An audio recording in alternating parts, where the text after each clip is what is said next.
Welcome back to our reflection on the Gospel of the following Sunday. Today we're reflecting on the third Sunday of Lent.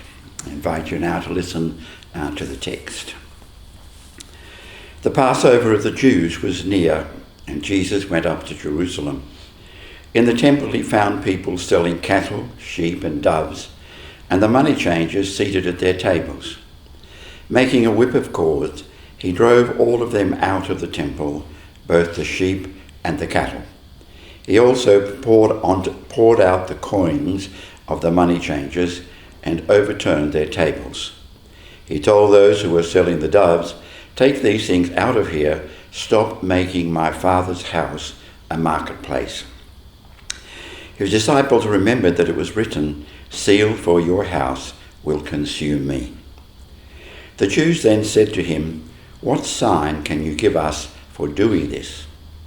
Jesus answered them, "Destroy this temple, and in 3 days I will raise it up." The Jews then said, "This temple has been under construction for 46 years, and you will raise it up in 3 days." But he was speaking of the temple of his body. After he was raised from the dead, his disciples remembered that he had said this, and they believed the scripture and the word Jesus had spoken. Just a word about the context of the gospel, which is always important. In the synoptic tradition, the incident in the temple occurs at the end, and is basically why they eventually arrested Jesus and put him to death. But in the Gospel of John, it's right at the very beginning, that this is really the first encounter that Jesus has with the opposition. And it's a Passover. Passover is a time when they remember the Exodus and how they had the tabernacle in the desert, and then the temple took its place. And the temple was really the house of God. There's a quote there from Genesis about Jacob's ladder. And he says when he saw this ladder of angels going up and down between human and divine, and he said, "Surely the Lord is in this place, and I did not know it. How awesome is this place! This is none other than a house of God, and this is the gate of heaven." He's not quoting the temple there, but that really is how they saw the temple. And the temple was the most important shrine in Judaism, in the most important city. So it's in that context that we find Jesus coming in. And what he does, he sees there that the animals and the money changers, and he drives them out. But I think it's important to realise that they were essential. I mean, we might think of raising money outside church or something, but the animals were there to be sacrificed, and the money changers were there because you could only use temple money to buy them. So basically, when Jesus drives out the animals and drives out the money changers, there's no way that the temple can function. And really, what we've got here is not the cleansing of the temple, but really the end of the temple. And Jesus makes it his own, my Father's house, right? That it is the house of God, as it were, but it's no longer to be seen as it was in the past. In the book of Zechariah, the very final words of the book about the end times, he says, "And there shall no longer be a trader in the house of the Lord." So there was a foreseeing that the temple was going to be surpassed.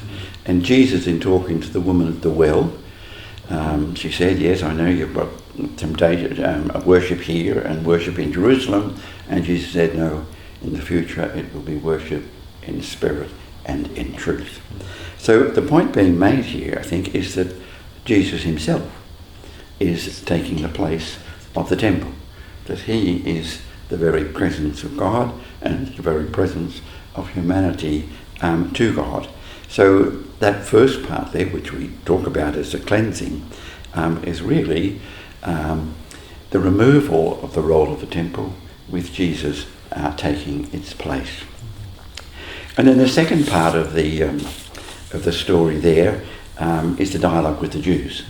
And Jesus talks about the sign, which is raising this temple. One of the literary characteristics of the Johannine Gospel is misunderstanding, right? That people understand things in a human way when basically Jesus has in mind a divine way.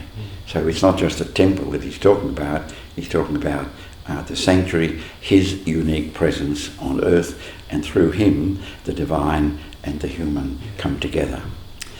Just at the end there, or not at the end of that section, the disciples remembered and they believed the scripture and the word that Jesus had spoken. Again, looking back, everything that happened in the life of Jesus, as it were, is reflected in what was there in the Old Testament. And the final section there is where Jesus acknowledges that he knows what's happening in the minds of people. And that's also a Johannine thing. The Jesus of Mark wouldn't have had that sort of presentation. But Jesus has unique knowledge, and in the Gospel he's always in charge. Yeah. Even in the garden when they come to arrest him, he's presented as being in charge of that. So I think it's an important Gospel because our faith is centred around Jesus. And I think that's important. I thought that was... Sorry. No. Finished. You finished.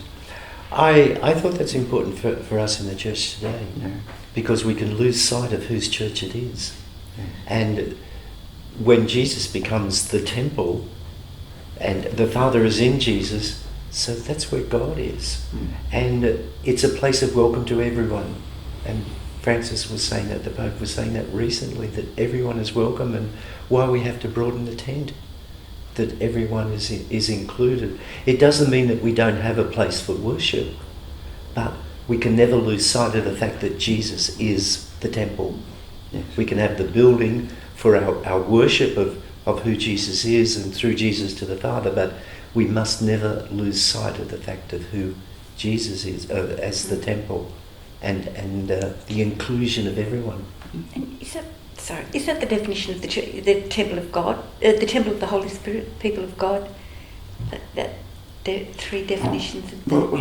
I think they're using a different sort of image. Okay. I think that they're recognising that the Lord dwells within, right? Yeah. And that we are temples in the sense. What is the temple? It's a place where the Lord is, as it were. Yes. So it's using it in a slightly different way, but still focusing around the fact that Jesus is central. Yes. And that's why we honour the dead at a funeral, isn't it, with the incense? Yes.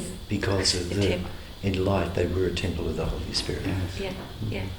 The only extra thing for me to add here, I suppose over time, how I've come to enjoy and just pondering the way in which John, the Gospel of John, is at another level to the Synoptic Gospels, because in a way here he's using every poetic metaphor you can think of, because at a literal level he's disturbing the moneylenders and the animals, but at another level he's disturbing the whole concept of religion and faith and why he's there. Like, it's very challenging. It's not really about the moneylenders, but at a literal level you concentrate on that, but he's actually metaphorically talking about something utter, which always comes back to that beginning of John when he's got this cosmic view. You know, I just, how extraordinary to have that Johannine view of what's happening. And I think our use of the word cleansing of the temple almost suggests that, well, it's going to go on, but we're going to tidy it up. Yes, so really, the animals have made a replacement of the temple, really, but that is the question. We've missed the point. Yeah, that's right. Because John wrote what? How long after the end of the century, sort of 90s. So, I mean, even that time from the other writers of the Gospel to John, there was an incredible development of understanding, wasn't it? Yes. Yeah. What a genius, though. What an intellect to be able to reconstruct what Jesus said and to understand the symbolism. Yeah. But I think that would go back as well. I think John is not just tacked on. Yes. It's a whole separate tradition. And when you look at Paul's the earliest. How would Paul have known the mystery in such a great way? Yeah. And well, he says, well, it was revealed to me. Yes. And I think what we've got in the tradition of John is another revelation. To somebody with those insights that you've been talking about. Yes. How lucky. Yes. Well, those are our thoughts on the Gospel. We invite you now to look at the Gospel again and see what the Lord might be saying to you in the Gospel, not just what we've said, but what is the Lord saying to you.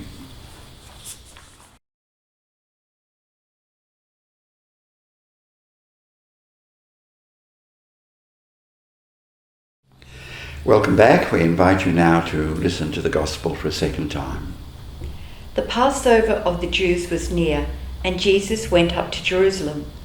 In the temple he found people selling cattle, sheep and doves, and the money changers seated at their tables. Making a whip of cords, he drove all of them out of the temple, both the sheep and the cattle. He also poured out the coins of the money changers and overturned their tables. He told those who were selling the doves, "Take these things out of here. Stop making my Father's house a marketplace." His disciples remembered that it was written, "Zeal for your house will consume me." The Jews then said to him, "What sign can you show us for doing this?" Jesus answered, "Destroy this temple, and in 3 days I will raise it up." The Jews then said, "This temple has been under construction for 46 years, and will you raise it up after 3 days?" But he was speaking of the temple of his body. After he was raised from the dead, his disciples remembered that he had said this, and they believed the scriptures and the word that Jesus had spoken. Yes, I focused on Jesus, and I was thinking in my own life, you don't do so many things that you do for Jesus, but sometimes you do them without being conscious that you're doing them for Jesus, and it's a question of intention, that trying to always see what you're doing in the concept of a relationship. I suppose it's like marriage, that there are so many things that people do, but in a sense they're done best if they're seen within the relationship that's there. So I thought I might just reflect on my own life, at what I'm doing, and do I really have that intention of doing it in union with Jesus? Yeah.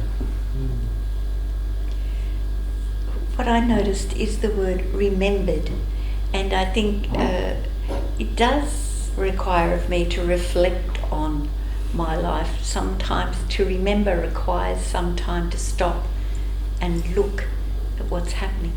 But just a reminder to me not to always be going so fast that you're not reflecting on your daily practice. Yeah. I would just like in the course of the week to be more conscious that when I'm in what we call church, that it's about Jesus. It's not about me, it's about Jesus, about God. It's that relationship that I'm sharing and I'm gathering with others because we share something in common, but we can still lose sight of it if we're not careful. And it can be just for our own benefit. So I want it to be more specifically Jesus-centered, focused. We invite you now to look again at the Gospel and draw out something practical. Remember, the process begins in the Scriptures and ends in your life. So draw out something that you can implement in your life.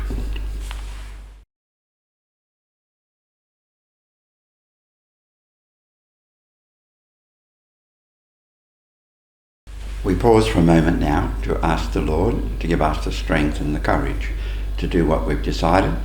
We're working in the area of the supernatural, the area of grace. Therefore, we need the help of the Lord.